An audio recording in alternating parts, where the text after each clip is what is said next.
There comes a moment in life, quiet and almost unnoticeable, when no one claps anymore. The spotlight fades. The doors close softly, and for the first time in years, it's just you, your breath, your body, your thoughts. Have you felt it? For decades, he stood under the lights, an actor whose voice filled crowded theaters, whose name meant something.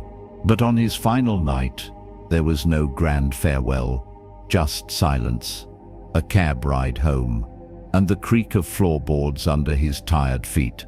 At first it stung, then something unexpected, a stillness, not emptiness, but peace.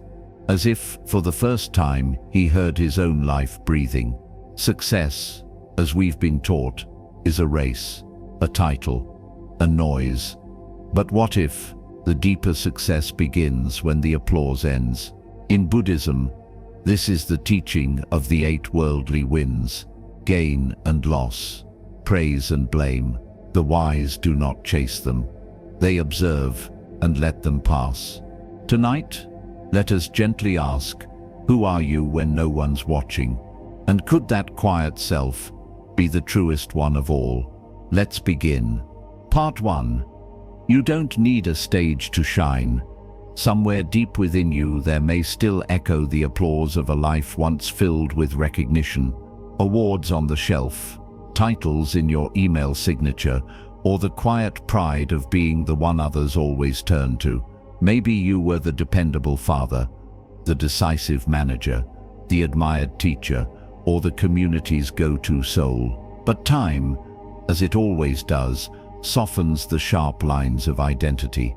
Roles fade, attention shifts, and one day, almost without warning, you find yourself no longer needed in the way you once were. Not because you've become less, but because life has simply moved on. I once met a man in his 70s who used to be a well-known music director. For over 40 years, he led orchestras across the country.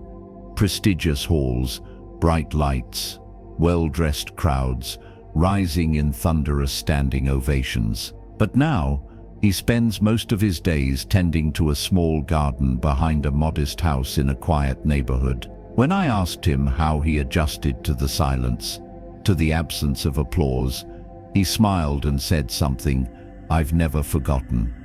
The applause was never for me. It was for the role I played. I just forgot that I could still sing, even without the stage. His hands, now wrinkled and veined like the roots of an old tree, gently brushed the petals of a flower he had planted himself. This, he said, blooms whether anyone watches or not. I think I've become like this flower. And in that simple image, something opened inside me.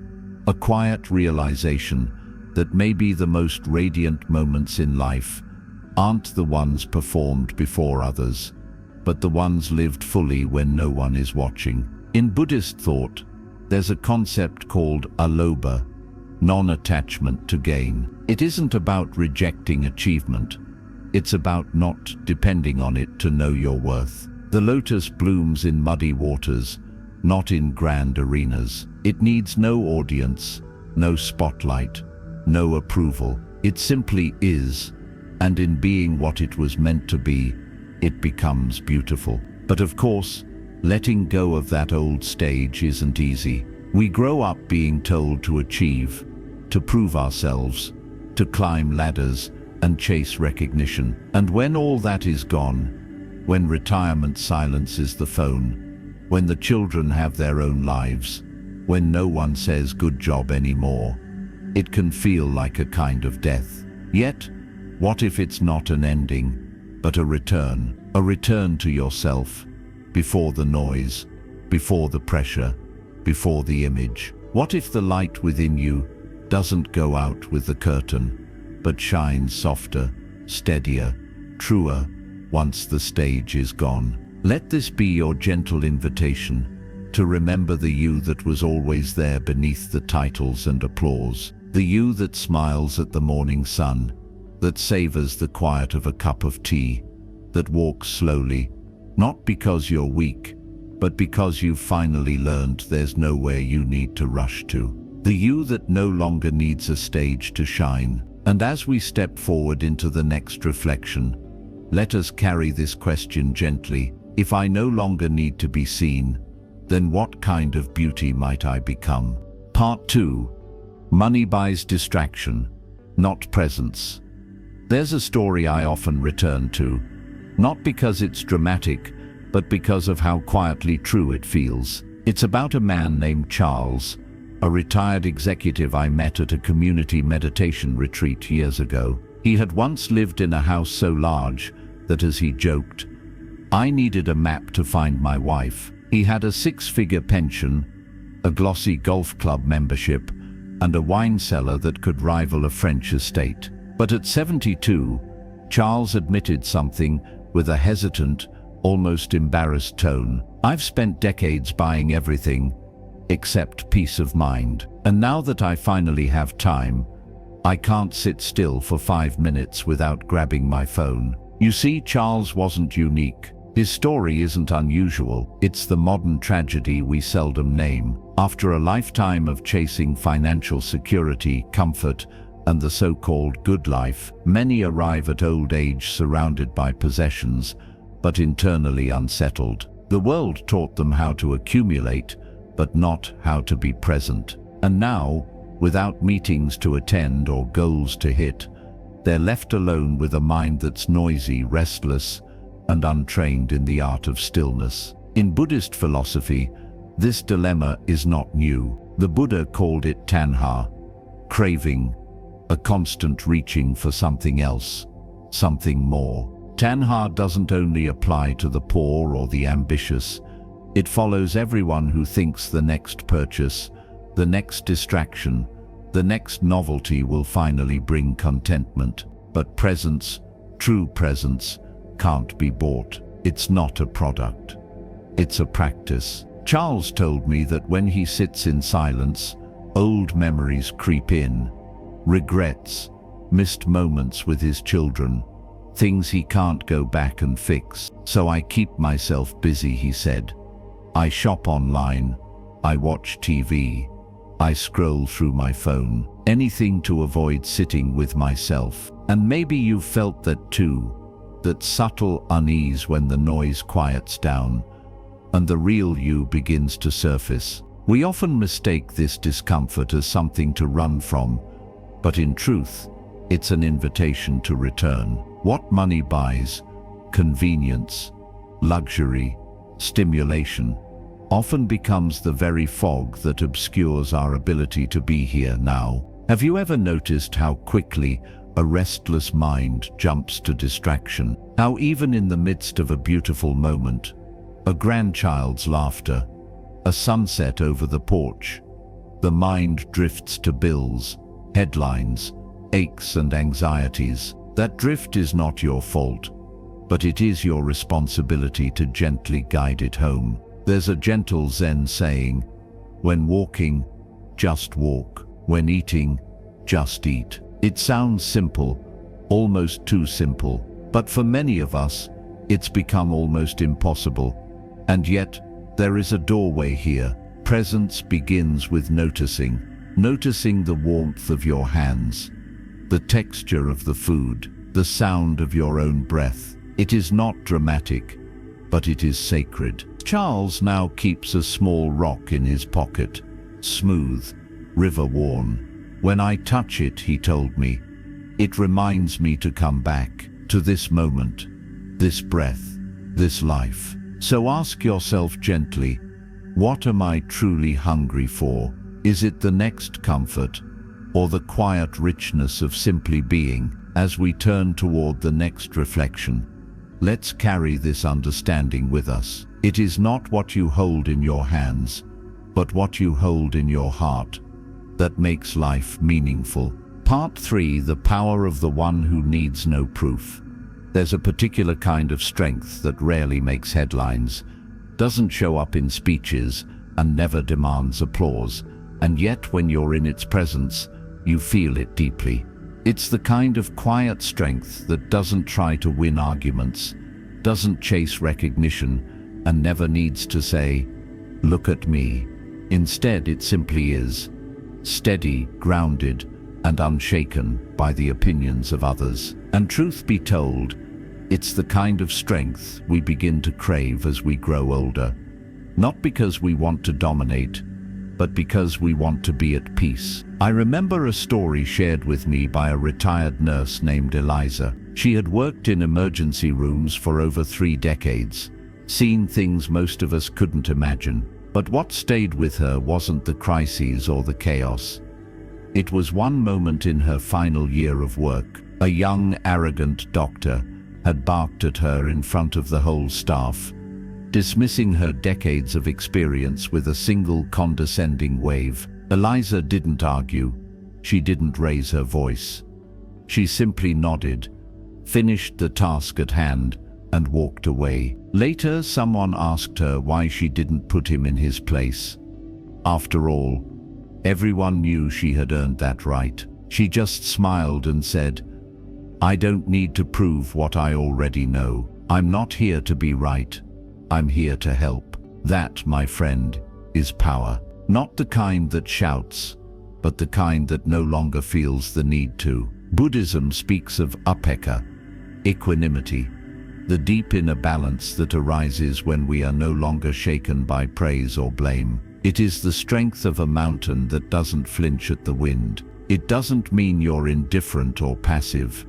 It means you're free. Free from needing others to validate your worth. Free from needing to win every conversation. Free from the exhausting cycle of constantly proving your value. And maybe that's one of the gifts of aging.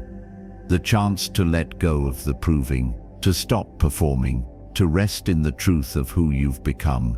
Ask yourself, softly, how many times have I drained my energy trying to make someone understand me, respect me, or agree with me? And what if you didn't need to anymore? What if your dignity could stand on its own, like an old tree, gnarled perhaps, but unmoved? When you no longer need to prove your strength, your heart opens. You listen more, judge less. You become a presence, not a position. And in that presence, people feel safe, not impressed, but safe. That's a rare kind of influence, one that lingers long after words fade. The Buddha once said, "Like a solid rock is not shaken by the wind, the wise are not moved by praise or blame." You do not need a louder voice. You need a quieter mind. As we step into the next reflection, carry this with you. There is nothing more powerful than a soul at peace with itself.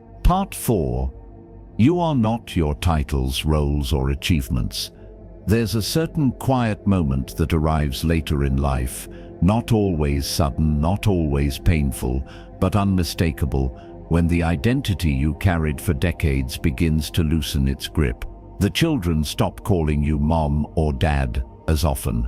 No one refers to you as doctor, manager, or principal anymore. The introductions get shorter. The nameplates are gone, and in that silence, a question softly rises. If I'm no longer who I was, then who am I now? Years ago, I met a woman named Margaret.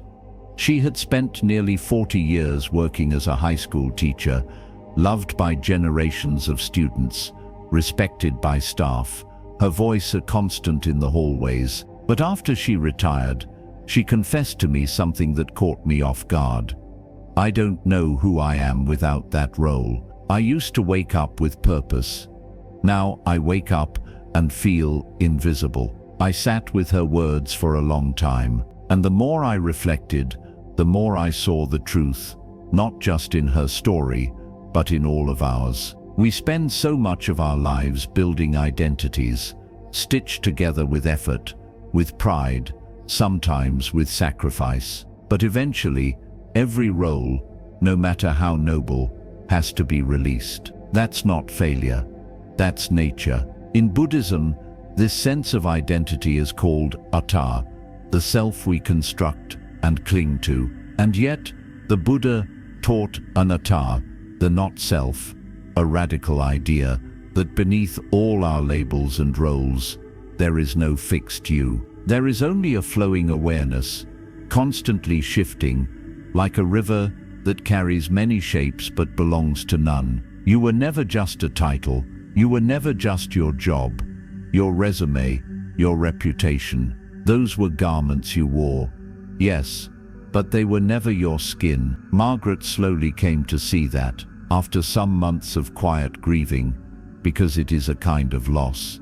She began to explore parts of herself, long ignored. She started painting again, something she hadn't done since college. She joined a reading circle, not as Mrs. Carter the teacher, but as Margaret, just Margaret. And in the soft glow of new friendships and undiscovered hobbies, she began to bloom in a way that had nothing to do with being seen, and everything to do with being. There's a Zen story about a monk who swept the temple courtyard every morning. Visitors often mistook him for a janitor, not knowing he was actually the abbot. One day a guest asked, "Why don't you correct them?" The monk smiled and said, "If they call me a broom, should I stop sweeping?" What wisdom, to know that your value isn't lessened by what others see or don't see. To know that what you do is not the same as who you are. So I ask you gently, what roles have you outgrown?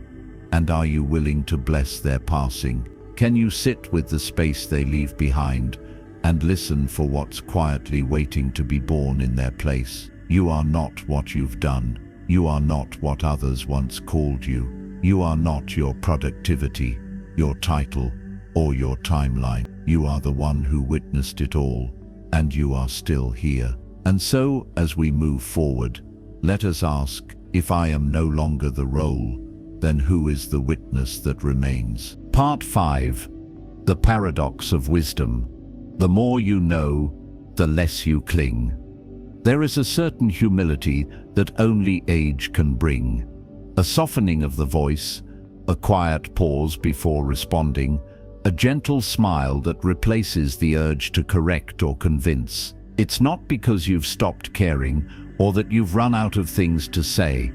It's because, at some point, you begin to see that being right is not the same as being wise. I once sat beside an elderly Buddhist scholar during a temple retreat. He must have been in his late 80s, with eyes like still water and a voice that barely rose above a whisper. A younger man was speaking passionately, quoting texts, arguing about the correct interpretation of a particular teaching. After a long silence, the elder simply nodded and said, "That is one way to see it. No debate, no dismissal, just a calm, open hand held out to complexity." Later, I asked him why he didn't challenge the young man's errors. He looked at me kindly and replied, "I've spent my whole life learning to let go of needing to be right. Now, I'm just learning to listen." That moment stayed with me. It spoke to a truth I've witnessed again and again in those who've grown inward as they've grown older. The more they understand, the less they insist. The deeper the wisdom, the gentler the voice. In Buddhist thought, this is the fruit of prajna, deep insight, not just intellectual knowing, but the kind of understanding that dissolves ego and attachment. You begin to realize that truth is often broader than your opinions, and that people are carrying more than you can see. You learn to choose peace over pride. There's a common illusion in youth that knowledge is power, and it is, in a way, but wisdom, real wisdom, it is surrender. It is bowing to the unknown.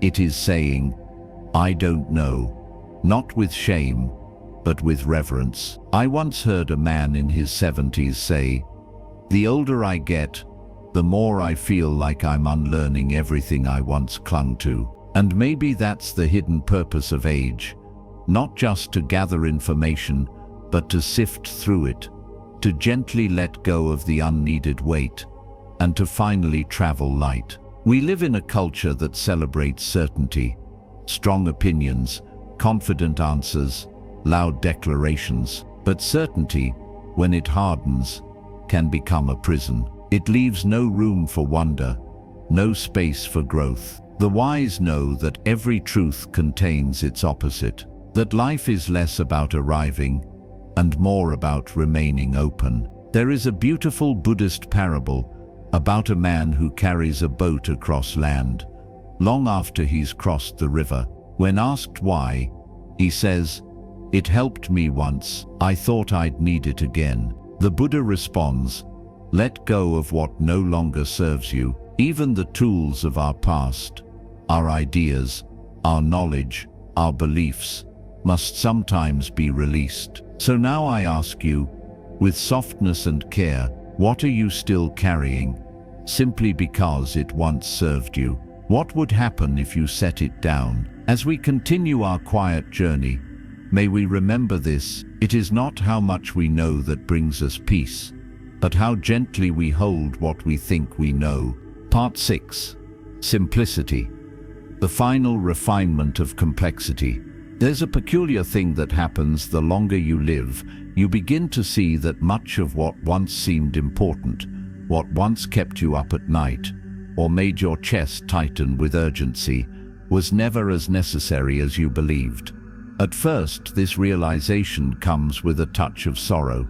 You remember the arguments that led nowhere, the possessions that filled space but not your soul, the accomplishments that looked good on paper but left your heart strangely untouched.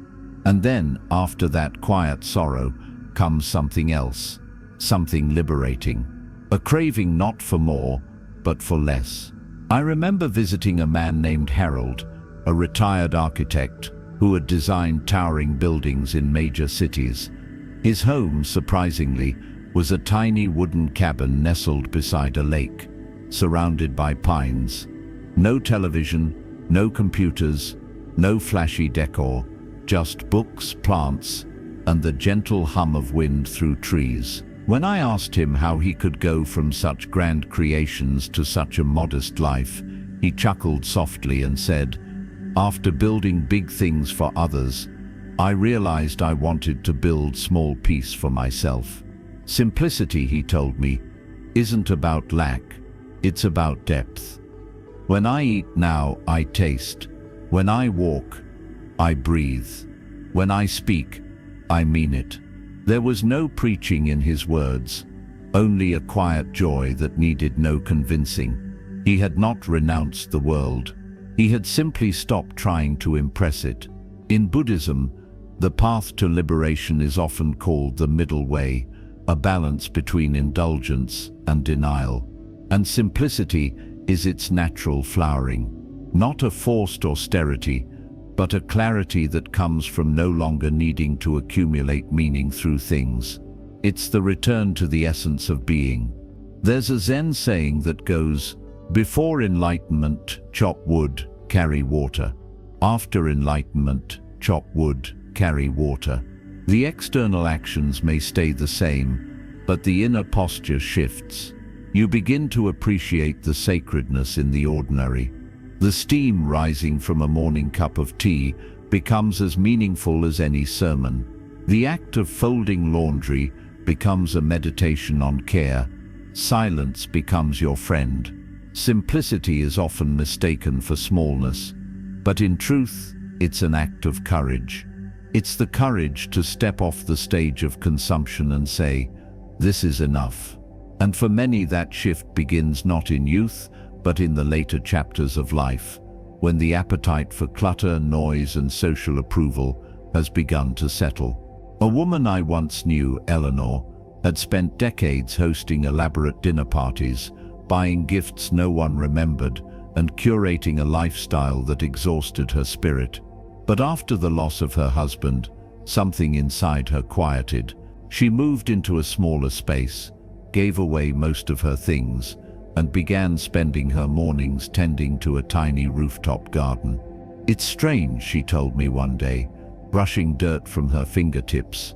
"I used to think I needed a full house to feel full. Now, I need only sunlight, a little water, and these green things growing. They teach me how to live." So ask yourself, what parts of your life feel like noise? What would your days look like if they were only filled with what truly mattered?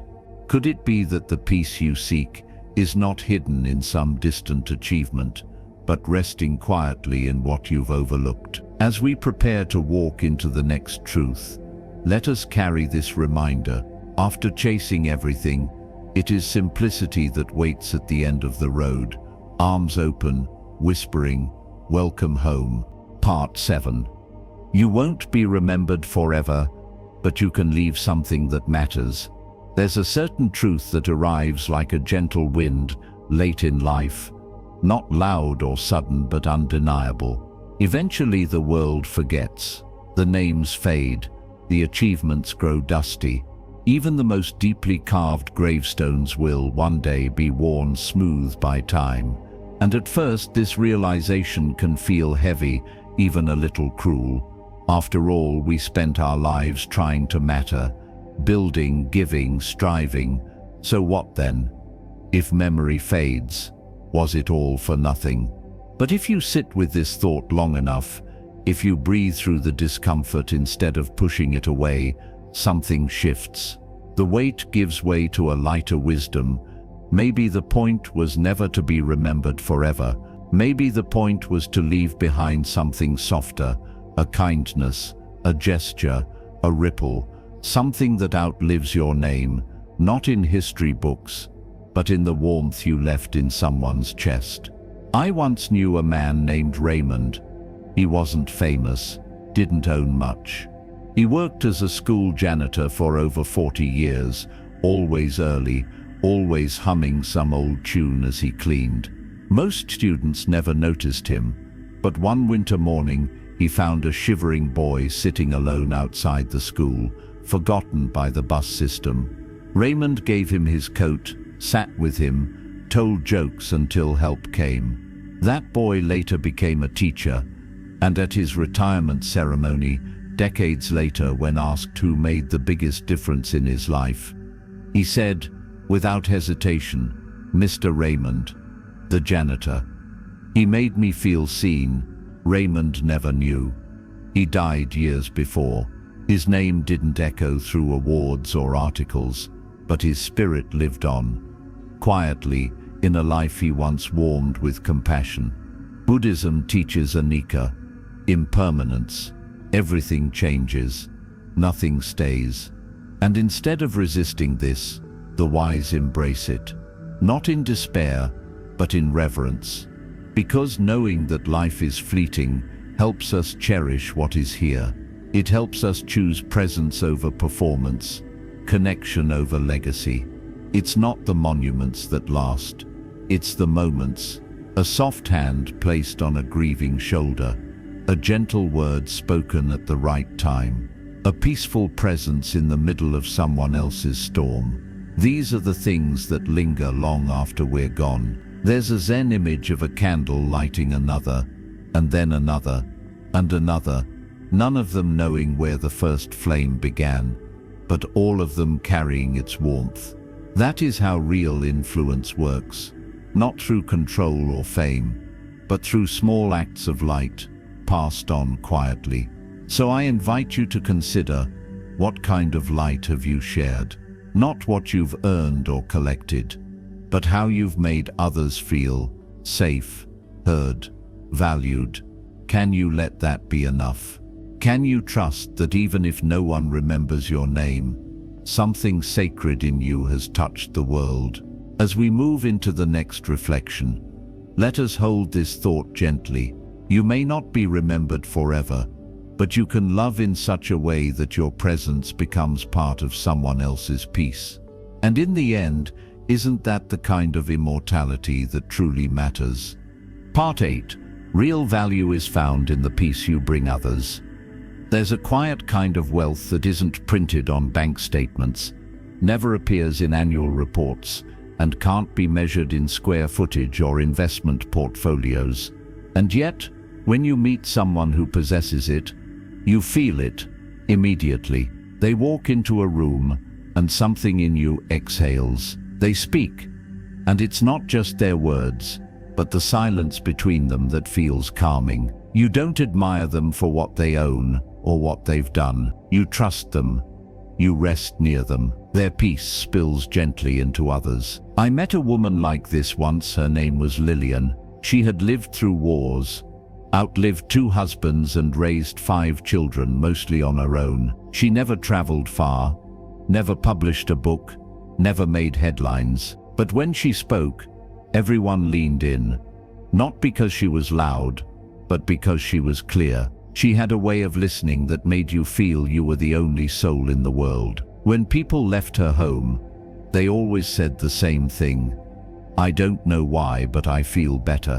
One day I asked her how she managed to stay so grounded after everything she'd lived through. She smiled and ran her hand along the rim of her teacup. I stopped trying to fix people, she said. Now I just try to be someone they feel safe beside. That sentence settled into my bones like a warm blanket. In Buddhism, this is the essence of metta, loving kindness. It's not just being nice, it's cultivating a heart so open, so stable, so free of judgment, that others naturally find peace in your presence. You're no longer concerned with being clever, or admired, or even right. You simply wish well, and in doing so you become a refuge. The irony is that we spend so many years trying to achieve value through accolades, wealth, titles, when perhaps our true value lies in the peace we can bring to those around us. Not through effort, but through embodiment. Not through words, but through presence. Think of the people in your life whose memory warms you, not because they dazzled you, but because they understood you. They were patient when you fumbled, kind when you doubted yourself, quiet when you just needed space. Maybe it was a grandparent, a neighbor, a teacher, or someone long gone. But something in them made you feel more yourself, just by being near them. And now perhaps you are becoming that person for someone else, even if you don't realize it. So I ask you to reflect gently. What kind of atmosphere do I leave behind when I exit a room? What do people feel when they're around me? Hurried or held, judged or accepted, guarded or free? The world has enough noise, enough competition, enough sharp edges. What it needs now, what it always needed, is more beings who carry peace like a lantern, lighting the path, not with instruction, but with quiet steadiness. As we turn the page toward the next reflection, let this truth walk with you. Your deepest value may not lie in what you do, but in how others feel in your presence. That is your silent offering. That is your gift. Part 9. You don't have to heal the world, just stop passing on the pain. There's an unspoken pressure that weighs on many hearts, especially as we grow older and begin to look back. A feeling that perhaps we haven't done enough, that the world is still wounded, people still suffer, and somehow we should have done more to fix it all. You hear the news, see the cruelty, feel the cracks in the fabric of humanity, and quietly wonder, have I made any difference at all? But here's something gentle I'd like you to consider. What if your deepest responsibility was never to fix everything, but simply to not make things worse? What if healing the world begins not with some grand act, but by choosing, day by day, not to pass on your own pain? I once met a man named Roger, a former Marine, who carried a quiet storm in his chest. His father had been cruel, his youth filled with violence and neglect. For many years, Roger carried that hardness forward into his marriage, into his parenting, into the way he treated himself. But in his 50s, after his daughter cut ties with him, something broke open. He began attending silent meditation retreats. He went to therapy. He wrote long letters, not to send, but to say what had never been spoken. And slowly, as he put it, he began disarming the bombs inside. Now in his 70s, Roger tends to a small orchard. When his grandchildren visit, he doesn't try to be impressive. He just shows up, steady, gentle, present. I couldn't fix what was done to me. He told me once, as he handed an apple to his grandson, but I can make sure it stops with me. That, my friend, is a sacred act. The Buddha once said, better than 1,000 hollow words is one word that brings peace, and better than 1,000 grand gestures is one choice to stop the cycle of pain. To not yell back, to not retaliate, to not lash out just because you were once wounded. We all carry pain.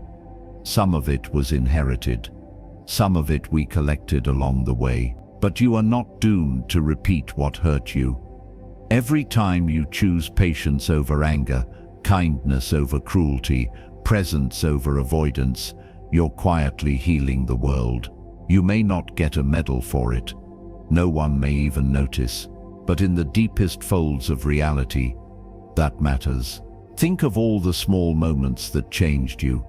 A stranger's kindness, a friend's forgiveness, a parent who apologized, a partner who stayed calm when they could have exploded. Those moments didn't change the world, but they changed your world. And now, you have the chance to pass that peace forward. So ask yourself with tenderness, am I carrying pain that I've been passing on without meaning to? What would it look like to set it down? Not with blame, but with compassion. You don't have to be the healer of all things. You don't have to carry the weight of the world. But if you can soften the sharpness inside you, even just a little, you become a part of something holy. As we step gently into the next part of this journey, remember this: the chain of suffering ends when someone chooses not to hand it to the next person. That someone can be you. Part 10. The stillness of a calm mind is life's greatest achievement. There's a moment that can only be fully understood after you've lived enough, lost enough, and finally stopped running. It doesn't arrive with trumpets. It doesn't come in the form of a trophy or applause. It often finds you in the early morning hours, when everything is quiet and no one needs anything from you. It slips in like sunlight beneath a closed door, and you suddenly realize your mind is calm. Not bored, not numb, not distracted, just still, like the surface of a lake at dawn, untouched by wind. And in that moment, you understand something that was never taught in schools, never shouted by the world. This gentle, undisturbed presence might be the greatest accomplishment of your entire life. I met a man once in his 80s, named Saul. He had spent much of his life as a trial lawyer, always arguing, always chasing, always bracing for the next fight.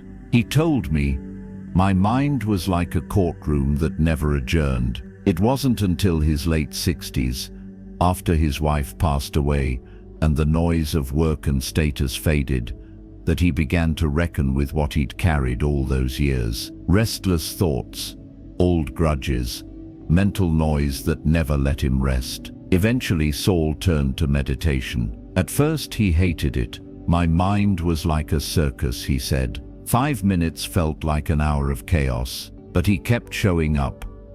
Not to conquer his thoughts, but to watch them, like clouds drifting through the sky.